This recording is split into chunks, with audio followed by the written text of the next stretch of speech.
আপনি কি জানেন পৃথিবীর প্রথম মোটরসাইকেল দেখতে কেমন? এটি হচ্ছে পৃথিবীর প্রথম মোটরসাইকেল, যা 1885 সালে তৈরি করা হয়।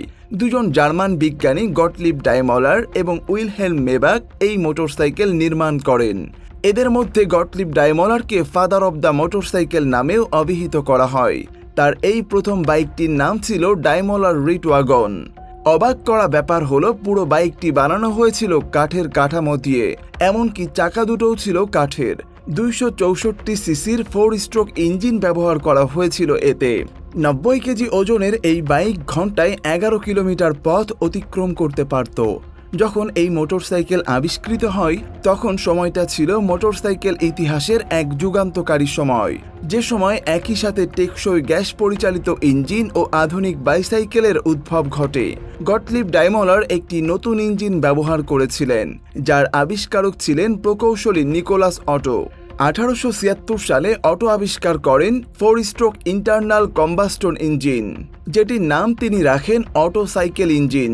সে সময় ডাইমলার কাজ করতেন অটোর কোম্পানিতে। অটো তার ইঞ্জিন নির্মাণ শেষ করা মাত্রই ডাইমলার সেটি দিয়ে একটি মোটরসাইকেল বানিয়ে ফেলেন। তবে সমস্যা ছিল, ডাইমলারের রিটওয়াগনে ম্যানুভার করার মতো কোনো সামনের চাকা ছিল না।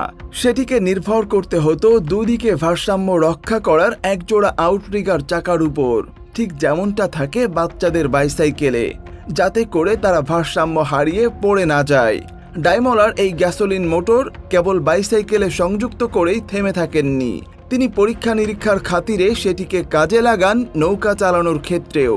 1880-র দশকের পর থেকে বিশ্বব্যাপী আরও ডজনখানেক স্বয়ংক্রিয় বাইসাইকেল নির্মাণ কোম্পানি গড়ে ওঠে। এই ধারার সূচনা হয়েছিল জার্মানি ও ব্রিটেনে, তবে অল্প সময়ের মধ্যে যুক্তরাষ্ট্রও যুক্ত হয় সেখানে। 1894 সালে জার্মান কোম্পানি হিলডে ব্রান্ড ও ওলফামুলার একটি কারখানা গড়ে তোলে, যেখানে প্রথমবারের মতো মোটরসাইকেল নাম দিয়ে 2 চাকার যানটির নির্মাণ শুরু হয়। যুক্তরাষ্ট্রে প্রথম মোটরসাইকেল নির্মাণকারী প্রতিষ্ঠান ছিল ওয়াল্ডহ্যাম, ম্যাসাচুসেটসের চার্লস মেটজের। মোটরবাইকের ইতিহাসে গুরুত্বপূর্ণ নাম যুক্তরাষ্ট্রের বিখ্যাত প্রতিষ্ঠান হার্লি ডেভিডসন।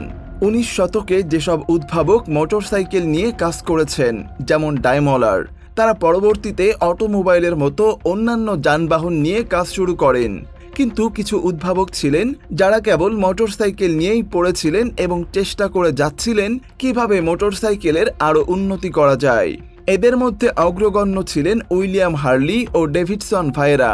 1903 সালে উইলিয়াম হার্লি ও তার 2 বন্ধু আর্থার ও ওয়াল্টার ডেভিডসন মিলে প্রতিষ্ঠা করেন হার্লি ডেভিডসন মোটর কোম্পানি। তাদের প্রস্তুতকৃত বাইকের ইঞ্জিন ছিল সে সময়ের তুলনায় খুবই উন্নত মানের, এ কারণে সেগুলো ব্যবহৃত হতে শুরু করে রেস ট্র্যাকে। অবশ্য তাদের প্রাথমিক পরিকল্পনা ছিল কেবল যাতায়াতের জন্য মোটরসাইকেল তৈরি করা। হার্লি ডেভিডসনের নির্মিত মোটরসাইকেল প্রথম বিক্রি হয় শিকাগোতে। বিক্রি করেছিলেন মার্সেন্ট CH লেন্স।